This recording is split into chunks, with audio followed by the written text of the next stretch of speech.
E solta nesse 17 de julho. Estamos juntas. Quem tá aí? Começamos? Checando conexão, temos.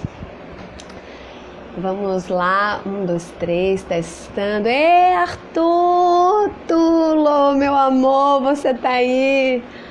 Ana Maria, gente, olá, sejam bem-vindos, bem-vindas, live leve solta, nesse 17 de julho, eu sou Maria Marighella, claro, vocês estão aqui no meu perfil, mas estou em coletiva, nessa live leve solta, essa manifestação cidadã de ocupação da política institucional da cidade de Salvador, aqui com meu bom cartaz. Ei, meu amor, que bom te ver por aqui também nesse novo espaço público.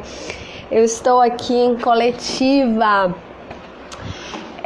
ocupando esse novo espaço, que é o espaço das redes, esse novo espaço público das redes, das lives, do encontro, testando aí. Mônica Santana, meu amor, um beijo. Mas a coletiva é uma movimentação cidadã de ocupação da política institucional e nós estamos aqui hoje com essa figura, estaremos com Jamira Alves, essa mulher, potência pura da cultura, dos movimentos sociais, educadora, feminista, uma mulher super inspiradora. Mas antes de chamar Jamira, eu vou levantar outro cartaz aqui, ó. Mulheres radicales. Vamos falar de Clara Scharf, que é minha avó. Mas antes de ser a minha avó, hoje, 17 de julho, Clara Scharf faz 95 anos. Nascida no dia 17 de julho de 1925.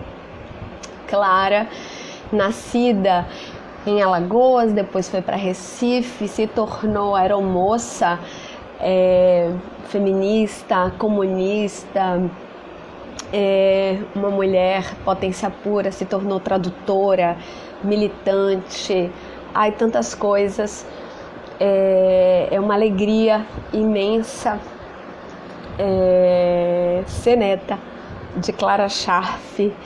E hoje, com Jamira, nós vamos falar dos 30 anos aí do Estatuto da Criança e do Adolescente. Vamos falar de infância, cultura, infância. Infância é uma dos eixos de luta da coletiva, uma agenda que a gente quer trazer assim na centralidade do debate da cidade, na centralidade dos direitos. E eu me lembro da honra que é ter tido uma infância apoiada no contágio, no encontro com tantas mulheres, e aí eu cito a Mabília Almeida, muitas mulheres que integraram a minha referência afetiva, de luta, como Tia Bebé, Gilca Santana e Clara Scharf, minha avó. A minha infância foi uma infância muito dura, assim, marcada, né? Atravessada por muitos episódios da história, e entre as alegrias e os afetos e as afeições foi estar, né, apoiada, ninada por essa mulher sensível, avant-garde de todos os tempos, Clara Scharf. Bom, feliz aniversário, vovó! Hoje o que nós mais queríamos era estar com você, né? E quantas pessoas hoje estão privadas, né, de estar com as suas pessoas em razão do isolamento, do Covid, das dúvidas, das incertezas. E o que nos mantém aqui de pé, vivos, é a esperança. Então, se por um lado tem toda a privação, o horror, a falta de protocolo, a falta de política, por outro lado, você nos mostra, e pessoas como você nos mostra, a importância de se manter de pé, se manter em solidariedade, em utopia, em fé, em sonho, em esperança.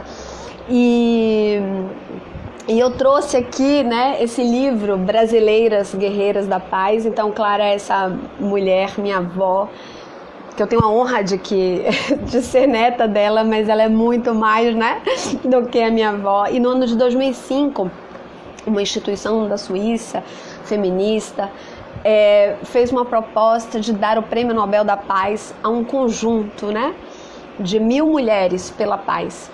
E Clara Scharf foi a curadora, a organizadora, a coordenadora desse projeto no Brasil, que são as Brasileiras pela Paz. E eu trago aqui para vocês conhecerem, são histórias de mulheres brasileiras que podiam ter recebido e simbolicamente o Prêmio da Paz, porque as mulheres são, né, as histórias de luta, as histórias feministas são histórias marcadas pelo sentimento de justiça, de urgência, por uma sociedade mais justa e, portanto, reivindicadoras de paz. A paz como essa reivindicação de justiça. E aqui tem mulheres impressionantes da Bahia, são muitas, entre elas, né, Creuza, Maria Oliveira, enfim, é um livro que eu recomendo, é um livro de 2005. E Jamira Alves e poderia ser essas mulheres, está entre essas mulheres guerreiras da paz, mas dessas mulheres de luta por justiça, equidade. E aí é com muita honra, carinho, um amor que eu chamo Jamira Alves Muniz para esse espaço, para a gente conversar sobre cultura e infância. Vamos lá, meu amor. Cadê Jamira? Jamira é coordenadora do Espaço Cultural Alagados, esse espaço que integra a rede de espaços culturais da Secretaria de Cultura do Estado da Bahia, integra a associação ali de Santa Luzia, Rede Reprotai, são tantas as redes. Cadê Jamira? Cadê você, Jamira? Tá aqui, já chamei, ela tá chegando. E desde que a gente anunciou que Jamira estaria hoje conosco, né, conversando, são 1000 depoimentos nas redes sociais. Eu amo essa mulher, que potência, e ela é isso tudo mesmo. É uma pessoa responsável por tantas potências ali no território. Não só no território, né? Ela faz grandes... Olha, tá dizendo, Jamira não pode participar. Muito provavelmente é uma questão de conexão. Vamos ver. Semana passada nós tivemos esse probleminha de internet. Vamos ver. E ali no território, né, de Alagados, ali na Península Itapajipana, Jamira integra com outras tantas pessoas, outras tantas mulheres, uma rede de invenção comunitária, responsável por inúmeras políticas públicas, inúmeras ações. Bom, vamos esperar. Jamira, aqui na área, vamos ver. Qualquer coisa, eu vou andando aqui não sei se é a minha internet, se é a internet de Jamira. Na semana passada, a gente viveu isso. Já vivi isso várias vezes, mas na semana passada vivemos. Já mandei a solicitação, então tá aqui, meu amor. Aqui eu já te chamei, já dei o ok. E aqui aparece como se você estivesse chegando. Me parece que é um problema de internet, gente. De novo. Vamos ver. Tá tudo bem aí, Jean, com a sua internet? Ou você acha que pode ser a minha? O que é que vocês acham? Eu vou chamar a Jamira mais uma vez. Qualquer coisa, a gente sai e a gente pede para a Jamira me chamar. Caso, né? A gente testa e inverter. Jamira me chama e a gente faz essa conversa. Ramon, querido, um beijo.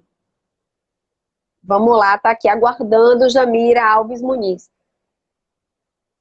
A minha está ótima. Jamira está dizendo que lá na dela, a internet dela também está tudo bem. Eu vou tentar aqui. Será? Eu vou tentar tirar o Wi-Fi e vou.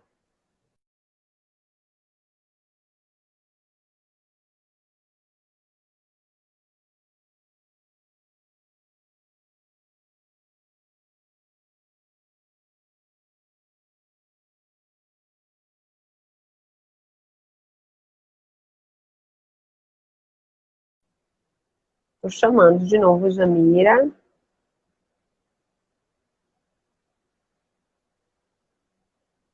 Vamos de novo. Ninfa Cunha, tá na hora de fazer uma live com você, viu, Ninfa? Nós tivemos uma. Aê, meu amor! Diga, menina. Querida! Eu estou no lugar, duro. Ai, que bom! A gente já estava para fazer esse encontro há muito tempo, né? Eu não estou saindo no lugar. Oi.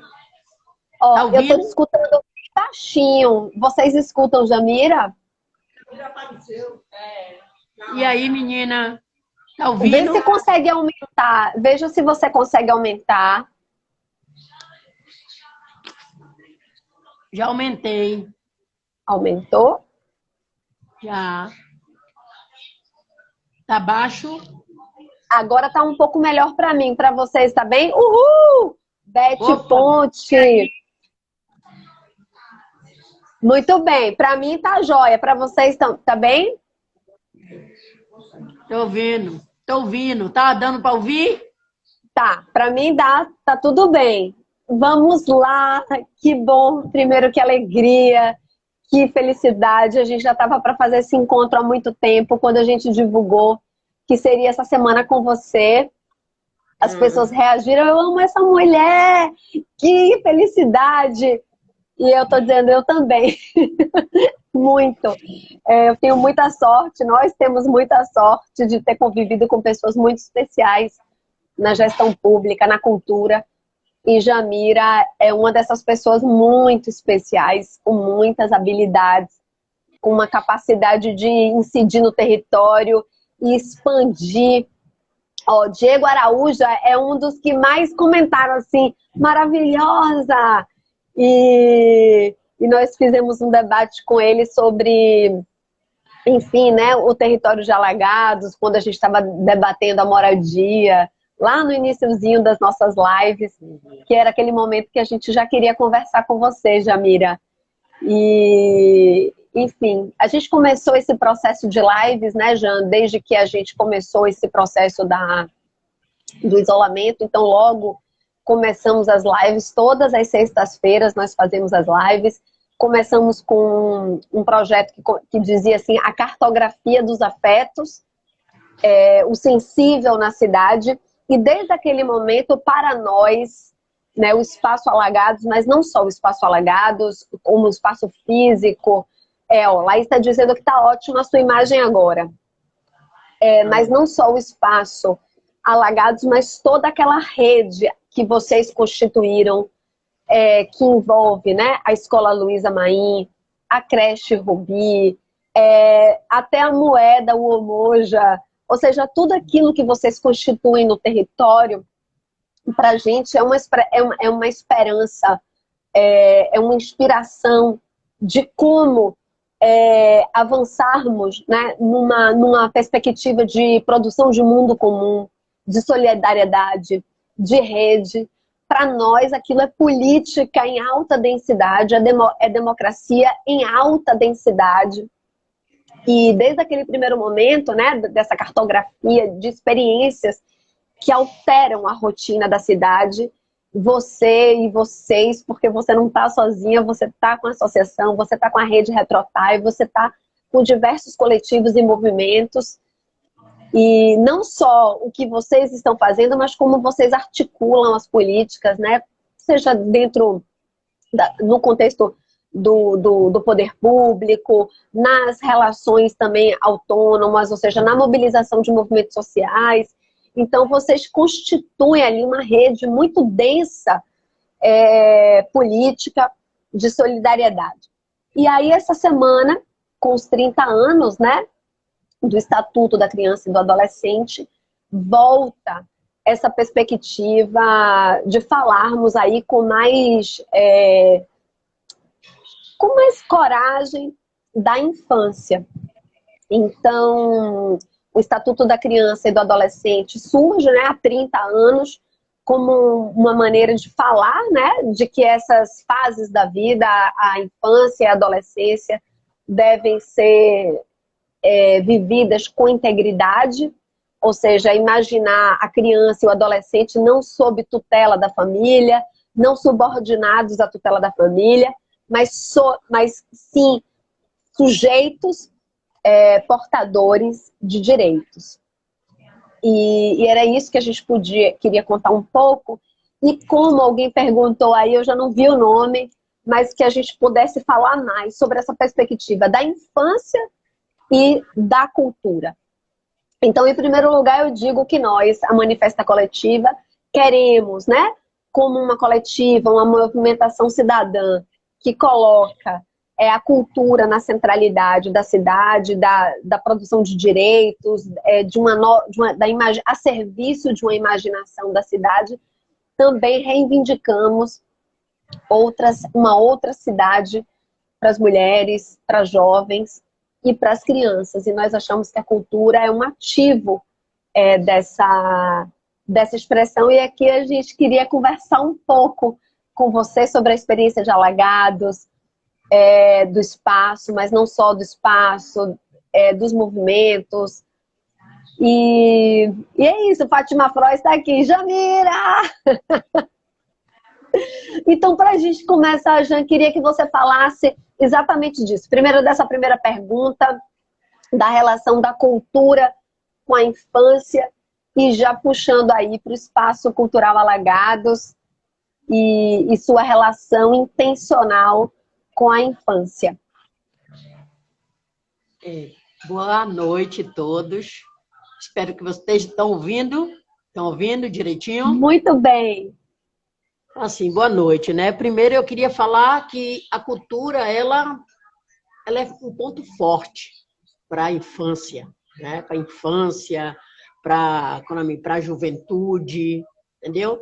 Porque ela desmascara um monte de coisa, um monte de conceito, de preconceito, entendeu? De lugar, de não lugar. Até tentaram na cultura fazer isso, né? Botar o lugar de cada um, mas a gente desfez isso, né? E se desfez isso há um tempo, desde a minha infância, desde a minha adolescência, de buscar a arte como um intermédio da conversa, da troca, de se expor, né? E eu percebo que isso me fortaleceu muito quanto pessoa. Então, quando te fortalece e você chega em uma associação, né, onde você possa construir isso. Primeiro que eu fui para lá para fazer arte e educação na sala de aula. Não sei como, mas eu tinha que fazer arte para os meninos prestar atenção à aula. Então, quando funcionou, né, e quando funcionou ali, eu disse, é isso por aí, é pelo caminho, né? A educação está ligada a algo que é emocional, né? E a arte, ela mexe com a emoção. Ela mexe com o ser humano do cabeça aos pés. E aí, quando você levanta, se olha, se percebe quanto sujeito, você vai aprender. Você aprende, você troca, você vive, você delicia, né? Eu fico assim imaginando que cada comunidade de bairro periférico, que hoje a gente pode chamar de bairro popular, porque é um bairro grande, cheio de gente e de criança, essa coisa dessa cor de vide, ela está criando o maior problema com as relações da criança. Porque elas querem ser livres, elas querem ir para o espaço, elas querem estar na praça, elas querem brincar, entendeu? E aí, esses espaços tinham que existir em cada bairro periférico. Porque esse espaço, né, de convivência na cultura, na arte, né, ele ajuda muito a criança a ser feliz. Mesmo aquelas que às vezes se sente abusada, né? se sente destruída na frente de uma sala de aula, se sente, às vezes, uma massa na mão da família, né? De só fazer o que a família estipula. Mas essa liberdade, ela vai na arte.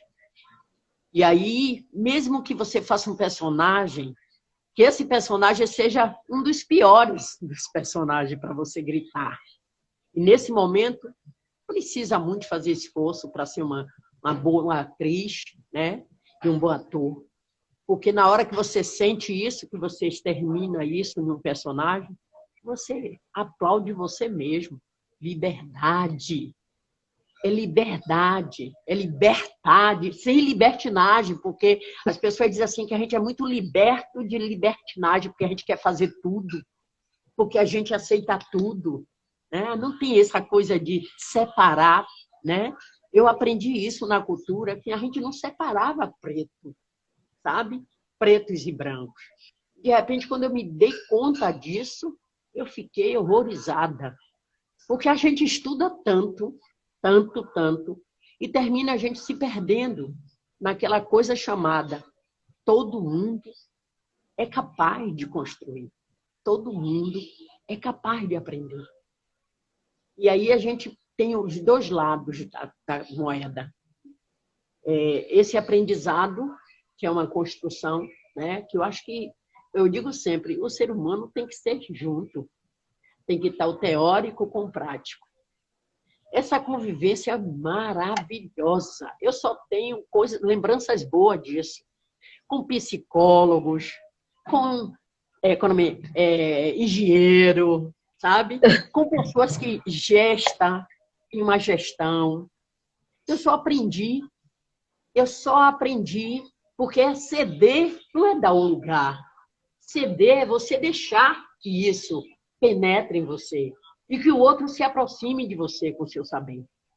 Deus construiu a gente com um saber único, cada um com o seu. E quando a gente se junta, dá uma rede. Por isso que eu acho que o espaço cultural é uma rede.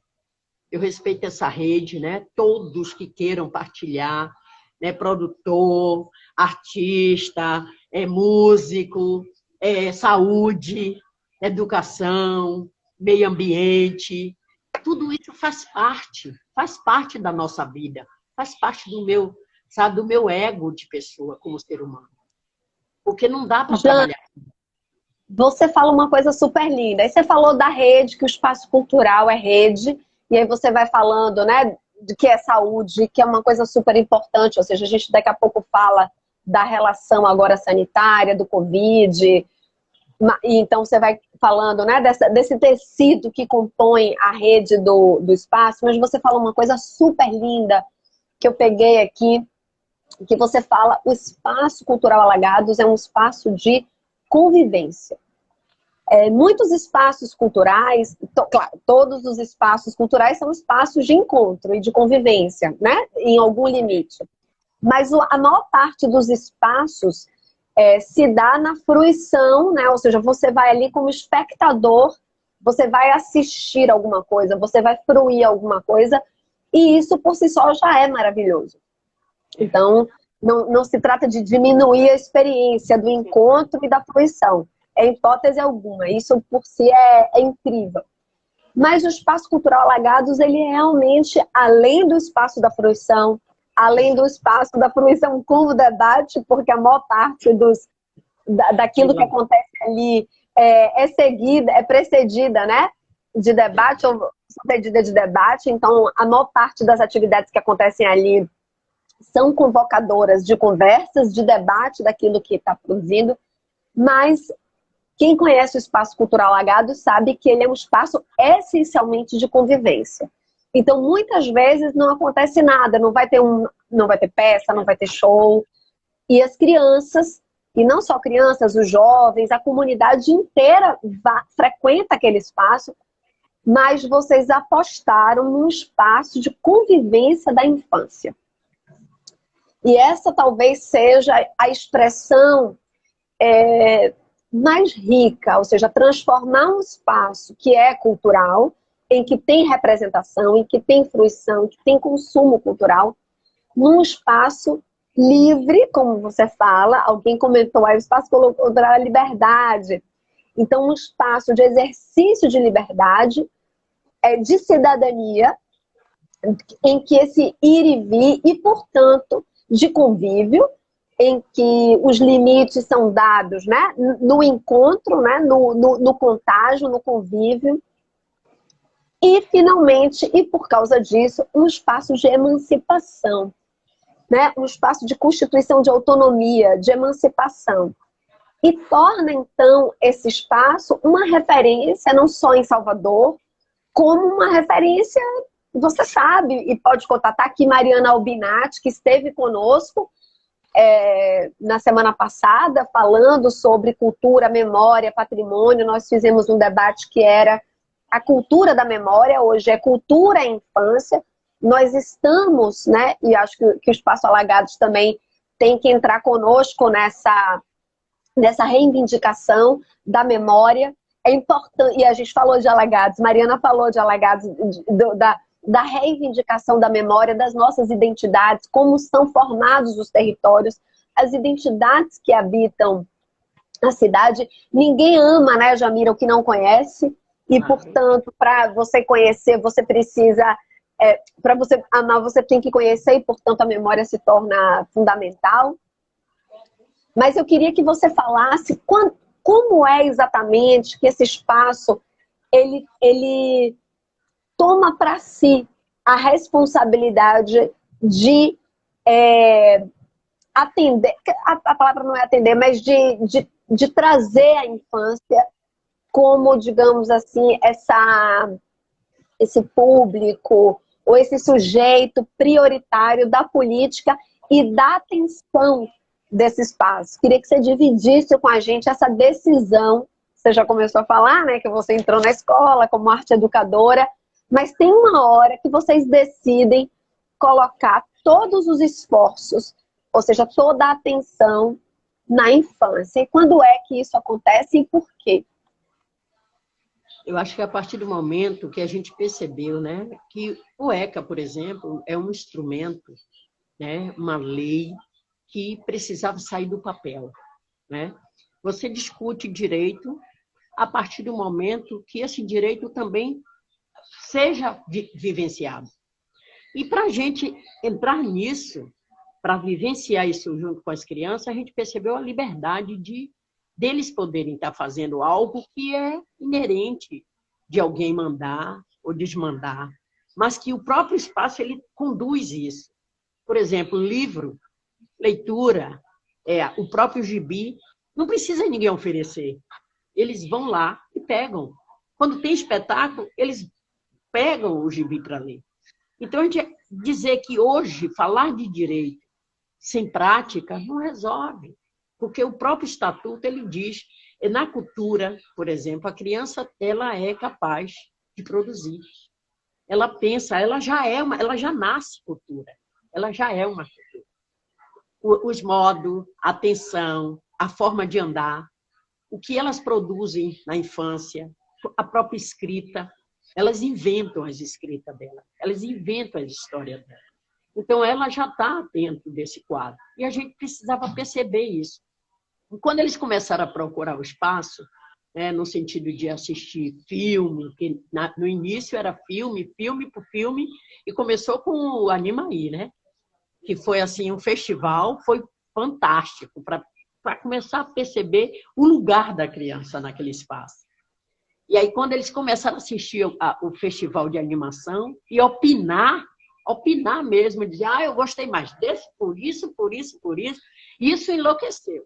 Quem estava junto e eu que estava lá, já estando num espaço que estava sendo ainda um começo de um espaço onde ele poderia retomar o lugar dele. Porque na época que a gente entrou, né, ocupou o espaço no sentido de estar lá, de vivenciar isso, foi numa época de uma gestão autoritária. Né? E na década de 80, depois de 90 a gente sofreu também. E aí a gente se liberta, né? E aí começa a liberdade desse espaço de ir e vir, de ter o que fazer escolha, dessa gestão compartilhar, né? Com os meninos, com a rede Rebrotar e com a rede Camp, A gente percebeu a mudança. Quando aconteceu também os diálogos, né, que a gente teve muito, falando sobre a cidade, eu viajei para o Rio para falar sobre alagados lá na favela da Maré. E isso foi fantástico, eu percebia também a relação que esse lugar da arte era fundamental para a infância. E aí a gente começou a acreditar nisso. A Animaí foi lá, representou muito bem o festival, foi fantástico. Para mim também tem muitos filmes que me marcaram, né? E aí a gente começou a abrir uma brecha, né? Vamos botar o filme, né? Terça, aí a gente bota terça, bota quarta, vídeo criança, e começou a nascer os nomes, né? E aí começou a posse mesmo deles lá dentro. Terça só não entra a segunda porque não tem que lavar o espaço. Tem que lavar e lavar legal, porque essa criançada está aqui. E aí, terça a sexta. E aí começou a escola, eu comecei a futucar as escolas, porque as crianças eram empáticas, sabe, só em sala de aula. Assistir um filme, conversar sobre o diálogo do filme e animar, e fazer um estalo neles, o desejo. E aí, pronto, aí veio o filme, veio agora a arte e a educação e o brincar, que está surgindo agora num cantinho, né, que a gente vai estar construindo por todo mundo. Até os vigilantes estão participando desse cantinho. Porque esse cantinho é mágico. A gente passou, né, janeiro sem fazer muita coisa, e aí um dia só que eles passaram naquele fundo, quietinho, brincando, a gente percebeu que não eram as crianças que atrapalhavam o espaço, né, o lugar daquele brincar. Eram os adultos que passavam por cima, que nem olhavam eles. E aí eu comecei a ver, gente, eu não posso continuar com esse espaço aqui na frente, né, para eles brincarem, porque as pessoas passam, reclamam, às vezes dizem assim, peraí, faz silêncio aí. E aí ele começa a mexer com eles. E aí eu percebi que aquele cantinho lá, no cantinho, eles iam produzir, eles iam pensar, iam apresentar, e começou a surgir ideias muito legais. Hoje tem o livro que faz parte da vida da criança. Mentira que criança não gosta. Esse menino não gosta de ler. É mentira. Que tipo de livro a gente está dando a nossos filhos, sabe? Que tipo de leitura a gente está provocando com eles? Para virar robô? A lei não faz isso com a gente. A lei desperta. A lei pede para despertar o lugar daquele menino, o lugar daquela criança. Deixe que ele escolha. Ele faz escolha assim, nós fazemos nossas escolhas. Se erramos, a gente volta. Imagine uma criança que não tem ainda o domínio do seu próprio corpo, porque eles não sabem nem que corpo é esse. Então, essa infância é o lugar onde a gente precisa respeitar. E respeitar isso é ajudar eles a pensar. Não é livre à toa, não é de libertinagem, mas é de uma liberdade, cara, que só uma pergunta faz eles dar um dicionário para a gente. E foi ali naquela árvore que aconteceu isso. Eu dava uma palavra e eles faziam um texto. E aí eu percebi que não adianta querer botar eles para decorar uns livros que a gente nem mesmo aceita. Quem descobriu o Brasil? Ninguém descobriu o Brasil porque já estava descoberto, né?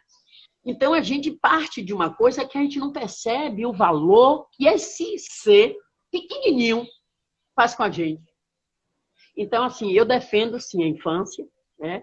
Tem algumas coisas que ainda acho que a gente precisa pensar em lei, garantir a lei, discutir ela, mas fazer mais ela. Fazer a lei ser prática. Porque é muita conversa, né? E muita lei, muito discurso, e às vezes é tão simples. Uma escola tem que ser igual a Luísa Maim, que a criança se veja na boneca, entendeu? Que a criança se olhe, que a criança tenha um espelho para fazer escolha, como é que ele caiu o cabelo. Todas as escolas teriam que ter um espaço mágico, uma brinquedoteca, mas não era para ter alguém lá determinando como deve brincar, mas alguém lá para facilitar o brincar. porque é esse o papel do espaço cultural alagado. Eu sei que a gente não pode construir tantos espaços com essa ideia, mas a gente também acha que a fruição é importante. Eu defendo que via espetáculo, Ave Maria, cada espetáculo que vai ali, sabe, marca a vida delas. Elas se lembram do espetáculo, elas se lembram de música, de filmes, de festival, que às vezes as pessoas adultas nem dão valor. Eles entram, assistem e ainda querem conversar. Então, para mim, essa infância, ela é Alagados, é o espaço cultural Alagados. A juventude, ela também se encontra, mas ela se encontra para partilhar com eles também. Então, eu não tenho muito, né? Jamira, você fala, né? Eu agora na live eu choro, viu? Porque eu vou ficando emocionada. E você fala, o Estatuto da Criança e do Adolescente fala que do entendimento, né, de ser crianças e adolescentes portadores de direitos, porque são sujeitos. Quando você fala, né, de que crianças e adolescentes são sujeitos, a primeira coisa, e essa relação primeira com a cultura, quando você identifica o sujeito, você identifica com as suas identidades. Aí eu estou falando isso.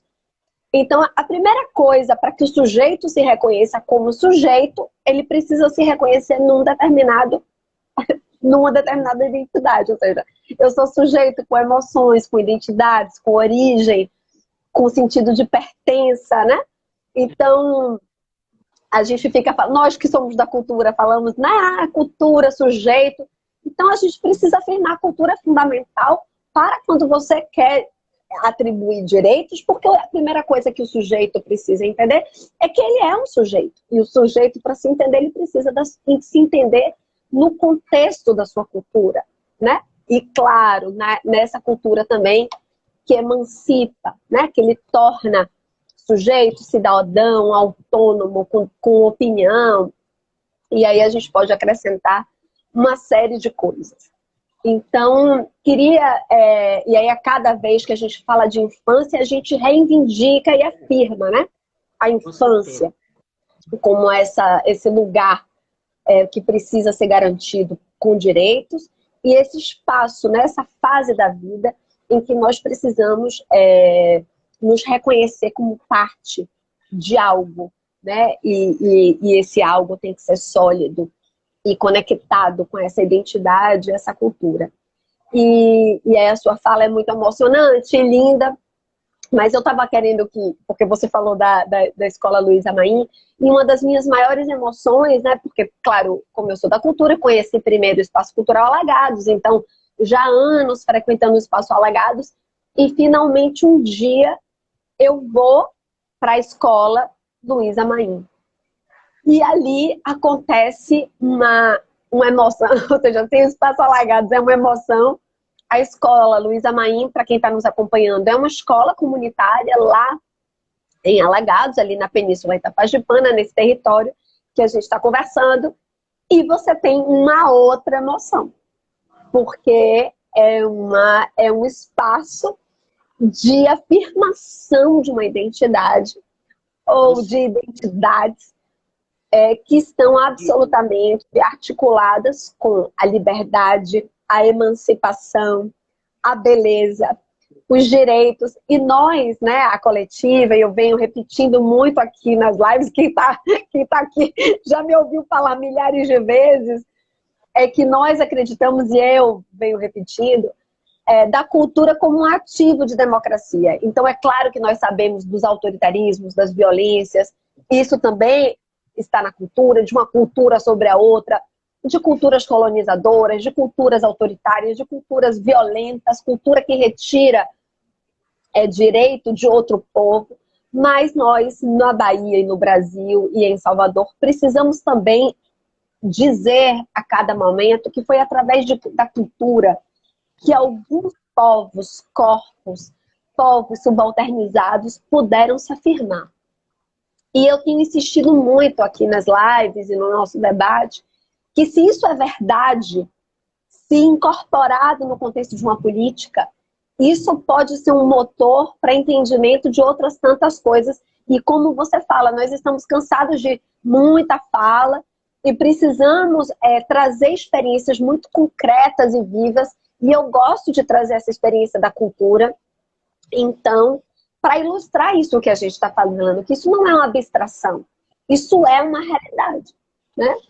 E quando a gente chega na escola Luísa Maim, a gente tem essa noção, que é justamente como um espaço que não é sozinho, que é um espaço que é um espaço de escola de educação infantil, que está articulada com um equipamento cultural, que está articulada com a saúde do bairro, que está com o posto de saúde, com a base comunitária, que está articulada com uma rede entranhada. Então, é um espaço de mediação de políticas, e ali se constitui uma potente ação de política pública.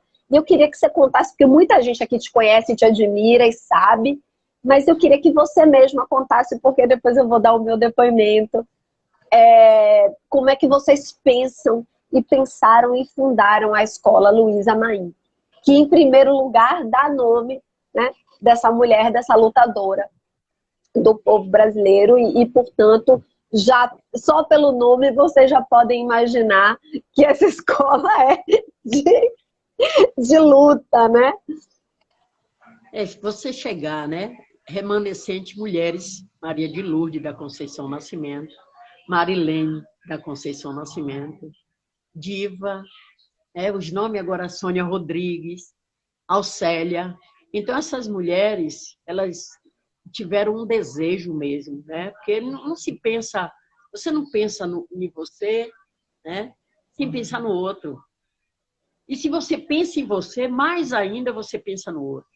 Porque na hora que chegaram, né, nesse conjunto, né, que foram remanescentes de casas de palafitas, né, na época, elas vieram para esse conjunto e ainda estava inacabado o conjunto. E quando elas perceberam as crianças na rua, brincando, muito menino, muita criança, elas pensaram em uma associação, sim. Porque a associação era um lugar onde reivindicava direitos, na época, né? Então, em 89 nasce essa associação, né? Transbordando com só mulheres e um único homem, que esse é o Edivaldo, né? E aí vamos construir algo para resolver o problema da educação. Só que a política, no início, era que não tinha escolas para atender a demanda de meninos de educação infantil. Só que envolvia educação infantil, envolvia ensino fundamental, envolvia até mulheres. E aí essas mulheres arriscaram. Começaram, né, dentro dessa associação, a um prédio abandonado, e elas conseguiram entrar nesse prédio e montar uma ideia de uma escola que atendesse as crianças. No início era só chamada de escola, mas tinha que ter um nome. Não podia ser o nome das pessoas, mas de uma mulher que representava essas outras mulheres. E aí foi escolhido Luísa Maim, entendeu? Hoje, todas as paredes têm, sabe, a história de cada uma mulher que passou e que viveu histórias, né, que às vezes nem com identidade, a identidade foi esmagada, né? Mas a gente conseguiu fazer com que essa história viesse à tona. E acho que essas criaturas, quando elas fizeram isso, elas não fizeram educação para o filho do outro, elas fizeram educação para os filhos delas, né? Eu, por exemplo, quando entrei na escola, meu filho veio junto comigo, porque acho que é uma escola que toda criança gostaria de estudar, entendeu? E aí a gente tem aí uma história da ilha, né? Que era uma ilha, mas que essa ilha se tornou um espaço que é rede mesmo. Aquilo que você diz, Maria, não dá para trabalhar só. Se você trabalhar só, as escolas, os espaços de cultura, elas precisam trabalhar em rede. Por quê? Porque são pessoas que transitam, pessoas que vão e voltam. E essas pessoas têm um grupo ali, sabe, de pais que têm uma atividade, tem o próprio comerciante que pode facilitar a vida. Tem eu tenho ali uma cozinha comunitária, um espaço de discussão de meio ambiente e uma rede que trabalha com arte e educação. esse espaço só ganha. A escola, Ave Maria, ela abarca todo esse processo. E aí as crianças são visitadas e elas visitam os espaços. Elas não ficam só dentro da escola. Elas vão à cidade para diferenciar. Como é que eu posso fazer uma criança negra, pobre, sonhar, se ela só vê as coisas mais simples da vida dela? Mas quando ela passa a sair para outros espaços, para a cidade, ela começa a dizer, eu posso. E foi isso que aconteceu com a rede, quando iniciou. Os meninos disseram, eu posso. E foram. Então, a escola ela tem um papel muito importante e a cultura eu sempre defendi. Sempre. Acho, porque é a partir de mim, que a cultura é um instrumento que não vai ser mais. Eu estou procurando alguém que estude sobre essa cultura, essa arte, que seja um elemento funcionador das emoções. Ela tem que virar ciência, querida. Ela tem que... E não vai ser eu não, viu? Porque eu não tenho interesse nenhum de ficar estudando. Eu gosto de cutucar. Então, a partir do momento que cutuco, né, eu consigo achar alguém, um teórico que gosta de estudar, que se debruce em livro, em pesquisa, e que vem até o espaço cultural que nós vamos conversar. Esse negócio de ter poder, não precisamos. O poder é nosso, de nossa forma. Cada um do seu jeito.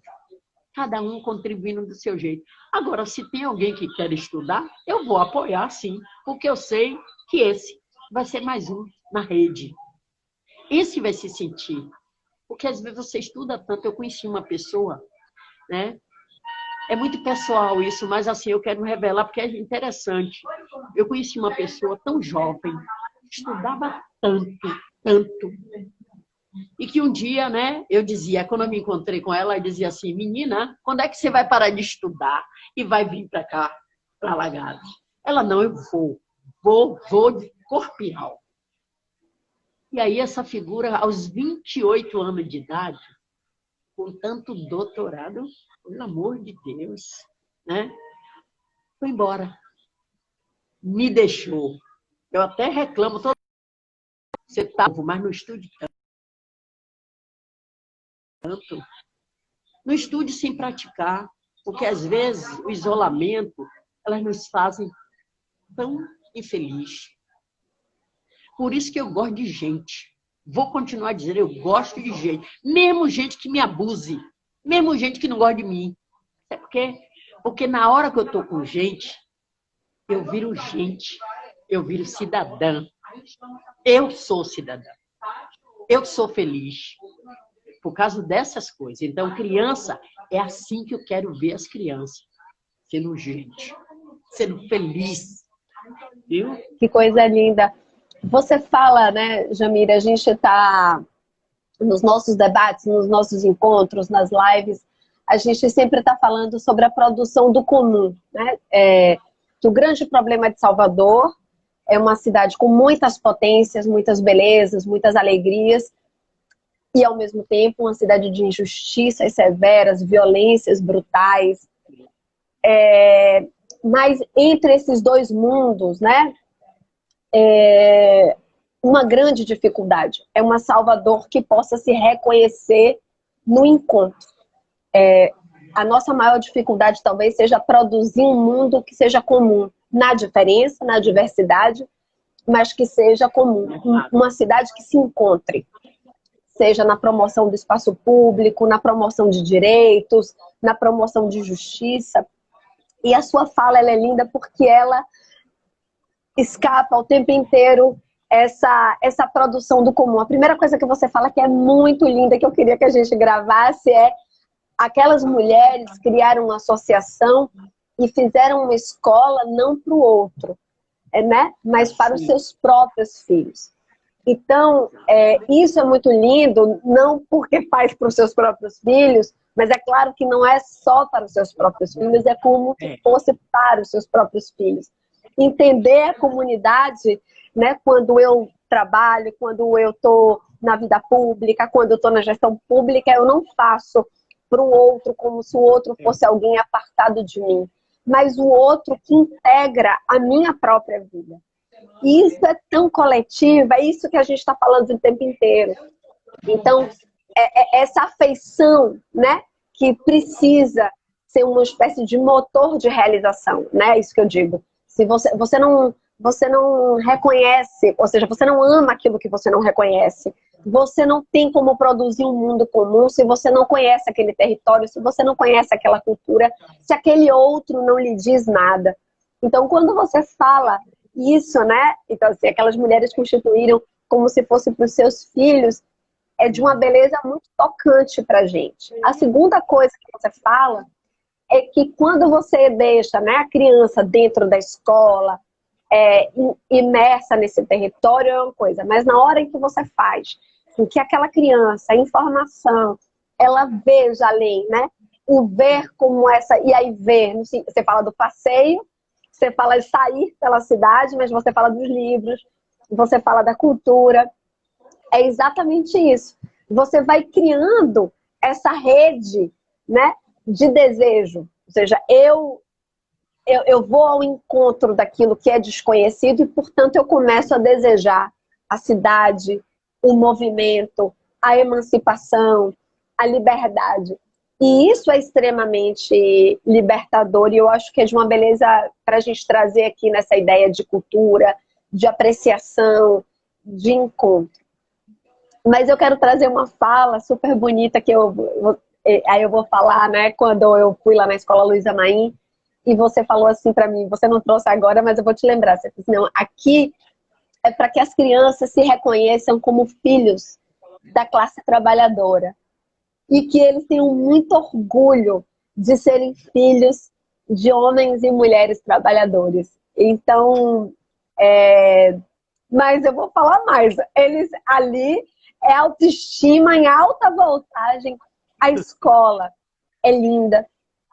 Só trabalha com apreciação da beleza. As salas, elas são todas lotadas de obra de arte, de bonecos, de brinquedos. Então, embora se reconheçam ali como filhos e filhas da classe trabalhadora, parece que eles são filhos de reis e rainhas, porque fazendo aí um pouco uma brincadeira, abaixo a monarquia, mas eu digo assim, dessa origem, né?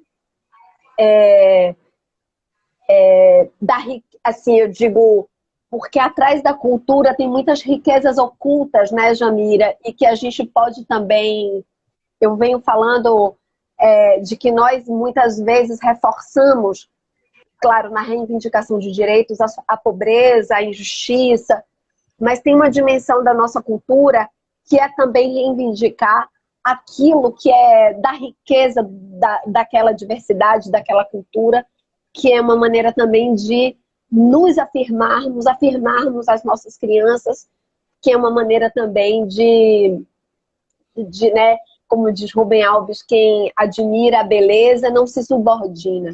Então a cultura tem muita relação também, que quando a gente sabe, né, quando estamos ciosos de uma identidade, como estamos ciosos de uma determinada destinação de direito, a gente não se subordina e acabamos formando aí gerações insubordinadas, insubmissas, e ao mesmo tempo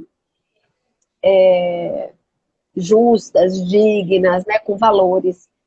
E eu tenho muita emoção de conversar com você, porque é uma experiência, como você fala, nós estamos cansados, né, de conversa, nós precisamos transformar as lutas em ação, e aquilo que acontece ali naquele território, né, seja a escola, seja o espaço, seja a relação com o espaço público, com a praça, ou seja, é o espaço com a praça pública, é a ocupação da praça, é a ocupação da praça com o espaço, a escola, a convivência da transcendência, que é a convivência religiosa, também, né, como espírito também de encontro, a prática de cuidados, enfim, tem uma série de elementos ali que garantem a emancipação e que é a expressão muito viva e encarnada de que a política pode se dar não só num conjunto de palavras, mas pode se dar num conjunto de ações, né, de encarnação da própria política. E quando nós, né, da coletiva, queremos nos afirmar, né, como uma movimentação cidadã de ocupação, o que nós também queremos, de alguma maneira, né, é fazer contato com essas experiências para dizer que também nós podemos fazer uma ocupação do nosso jeito, com a nossa linguagem, encarnando algumas práticas, né? Ou seja, encarnando no espaço político algumas práticas bem reais, imaginando, por exemplo, que aquilo que se dá em Alagados, como a gente conversou com o Zé e Vilma, por exemplo, do acervo da Laje, que é totalmente diferente, ou seja, não é uma espécie, não se trata de reproduzir experiências, mas de conectar, né, experiências. Então, não tem nada de tentar reproduzir. Então, o que acontece ali no 2 de julho, na articulação do Centro Antigo, e que tem, por exemplo, a Casa Preta, né, como esse espaço que articula,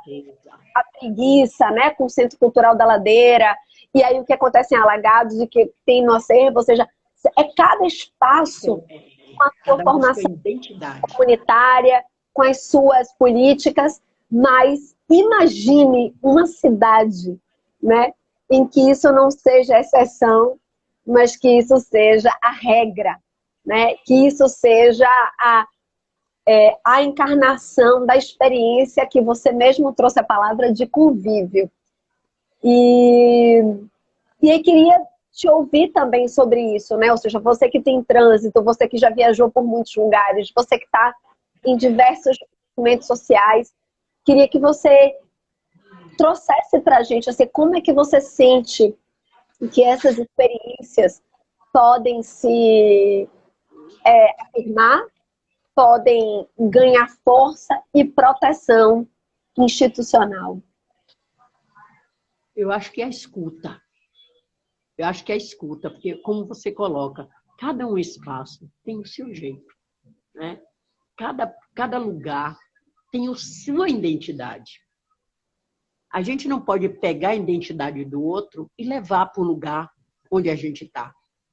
A gente tem que aproveitar a nossa identidade e cruzar com a identidade do outro. E a escuta é fundamental em todos os setores, todos, da saúde, da educação, entendeu? De cultura, sabe? Da própria economia, segurança pública, porque a escuta, você compreende que lugar você está. Você chega, você vem de vários lugares. Quando você entra na cidade do outro, é como você pedir licença para entrar na casa do outro. Quando você entra em um bairro, eu costumo fazer isso. Quando a gente entra em um bairro, a gente não vai para lá para criticar, nem para dizer que não presta, porque é violento. A gente vai lá para somar, para ver de que lugar eu estou. Quem é que está nesse lugar? Como é que essas pessoas vivem no lugar? Eu acho que é preciso entender isso. E a cultura até faz, né? Faz isso com uma propriedade legal. Mas ainda precisa fazer mais. E fazer e não deixar que isso ela fique com um financeiro baixo, que você não consegue nem fazer um edital, né? Nem consegue olhar as infâncias, porque assim, vamos trabalhar a infância, mas que lugar da infância é esse? Estão tentando, eu acho que tem grupos aí que estão fazendo coisas belíssimas, mas ainda o adulto é o exercício disso, né? Das ações trazidas. Então, eu acho que a escuta, no sentido não só de fazer roda, porque a gente tem costume de roda, né? A gente dialogar com o outro, a gente dialogar com quem está lá, porque na hora que esse que está lá, ele já está saindo desse lugar para um outro lugar, de outras escutas. E se ele não escutar, não avança. A cidade de Salvador é muito bonita, gente. Tem muita coisa bonita. O subúrbio ferroviário tem muita coisa massa, sabe? Mas como é que você consegue chegar, dialogar para chegar até lá, se não tem carro, se não tem ônibus, se não tem, entendeu? Se não tem um diálogo com outros setores de segurança pública, sabe? De moradia, sabe? De saúde. Porque, assim, você não consegue fazer isso, por que você não consegue fazer? Porque, na verdade, quem está naquele lugar não escutou. Não escutou aquele que deveria ser escutado. E eu não estou falando só escutar a comunidade organizada. Ai, tá acabando a nossa live! viu? Palavras finais, Jean. Olha, então, assim, a gente vai ter outras conversas, a gente vai se ver muito. Um beijo no coração de todo mundo, viu? Um beijo no coração de vocês, que vocês sejam felizes, que tudo vale a pena. Vale a pena tudo. Siga, vai em frente, entendeu? E que Deus